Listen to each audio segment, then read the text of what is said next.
Hey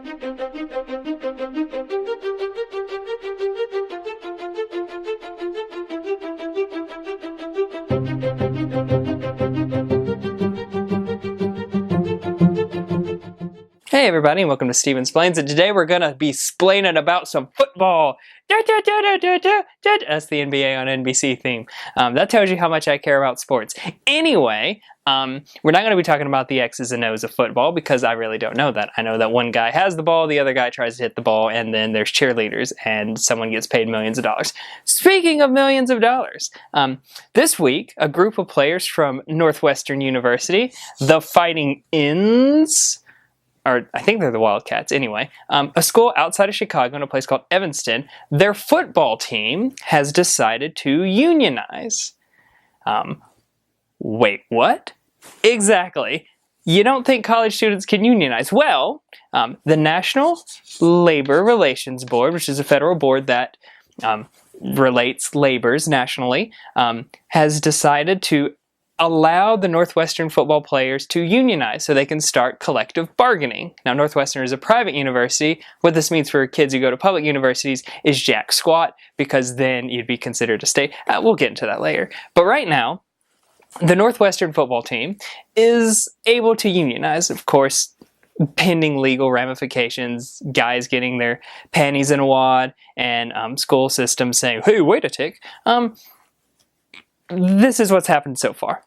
So, a little backstory. There is an organization called the National Collegiate Athletic Association. The NCAA, their logo is a flag because America. Anyway, they are a nonprofit, and like any good nonprofit, they make billions of dollars in nonprofits each year on the backs of college students who are athletic, and college students who are me, who pay to go to schools and then have to buy a ticket to go to the football games, because it's the only thing you can do in Troy, Alabama, other than go to both Waffle Houses. Anywho, the NCAA, like any good nonprofit, has nonprofit video game deals. They make a lot of money with electronic arts. They have a lot of nonprofit merchandising deals. There's a place called Collegiate Coin. And the NCAA licensing system. And like any good nonprofit, they do some good things too. Like they regulate, how much people can mess with their college kids. The answer is quite a bit, but they still regulate it, and they make sure that people are following the rules of the game, and that if you don't follow the rules, that you get punished. Anyway, NCAA, long and short of it, they do some good regulations, but they make a butt ton of money for a nonprofit. I'm talking like Red Cross money right there. I don't know how much money the Red Cross makes. I do give them $10 a month though. Anywho, so the Northwestern players are like, hey, wait a tick. We're not getting any of this money. And there's some rules that state that football players and athletes in general who get scholarships are allowed a stipend. It's a small stipend. Sometimes it's anywhere between like $500 to $600 a month, basically, for living expenses, because everything else is paid for scholarships. These students at Northwestern, who, get this, old mascot of Northwestern, Fighting Methodists. I know, ironic, isn't it? Anyway, they said, let's see what we can do. Let's see if we can start getting some of the pie that the NCAA has. And so they decided to unionize, and now they, in any sense of the word, they are considered employees. So now, and this just applies to the football team, that's one of the things we need to talk about, is what this means for anything else. So what's happened with the NCAA, they're appealing the rulings, but if, let's say, the ruling stays in place, the NCAA now has to treat the NCAA and universities, so we'll call universities the U, it's all about the U. Anyway, they will have to start treating players as employees. So they'll have to start, going to the table, providing benefits, salaries. But here's the thing. Football players and athletes in general get scholarships. Like Northwestern, it costs about $60 grand to go to Northwestern. And it's all paid for by these athletic scholarships. Well, you can't pay an employee in scholarships. So they're going to have to get rid of scholarships. and they're going to turn them into salaries. So that's where that's going to come from. The problem with that is scholarships are not taxable. Salaries are. So instead of getting paid their tuition, they're going to get paid not their tuition because it has to go into taxes. Also, we have other issues like what about other sports? Football makes a butt ton of money. Do you know what doesn't make a butt ton of money? Women's lacrosse. I don't know. Maybe it does in some schools. Not at Troy because we didn't have a team. You know what else doesn't make a lot of money? Track and field. How many of y'all have ever paid to go to see a track and field event? No, you're all liars. You haven't. Let's be honest with ourselves. So other sports now are going to be like, wait, do we get a piece of this pie? And what happened? And another thing is Title IX. Title IX says that basically it's the thing to level the playing field for female sports. So if 55% of your student population is female, 55% of your athletic funding goes to female sports.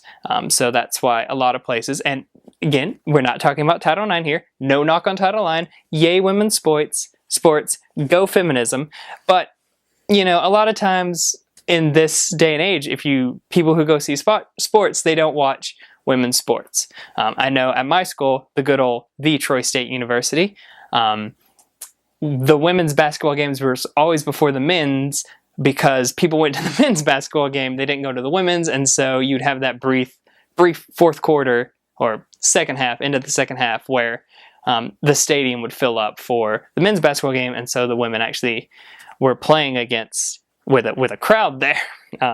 Also, our women's team was not very good. Anyway, beside the point. So that's going to come into play because, you know, now you have, if these football players are considered employees, what does that mean for the women? What does that mean for Title IX? What does that mean for all sorts of stuff? And yeah, and that's about it. Oh, yeah, I was going to say this. What does this mean for like people who go to such football powerhouses as Alcorn State or Youngstown State? Public schools. It means jack crap because Northwestern is a private school. And so this ruling only applies to private school. If you go to a public school, you would be considered a state employee. And as we all know, in a lot of states, it's called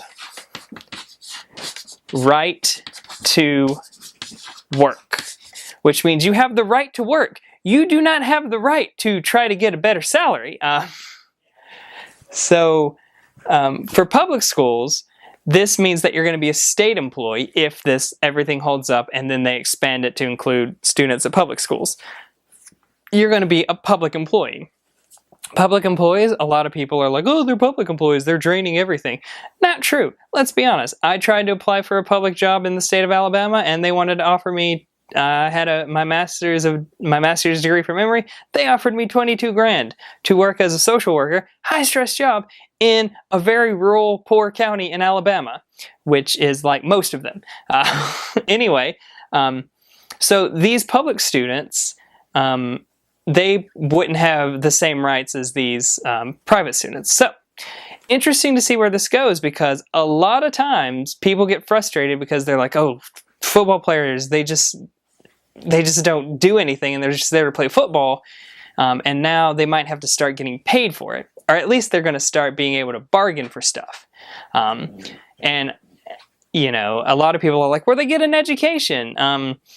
If you've seen the reports coming out of the University of North Carolina, no, they don't.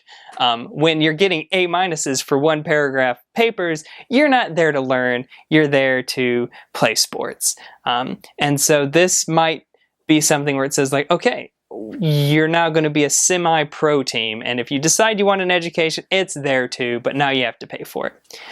That's it. It's going to be very interesting to see where this goes. And I, for one, am quite excited to see where this goes. Unfortunately, it's going to mean no more NCAA college football 2015 coming soon for the Xbox and PS4 and not the Wii U. Sorry.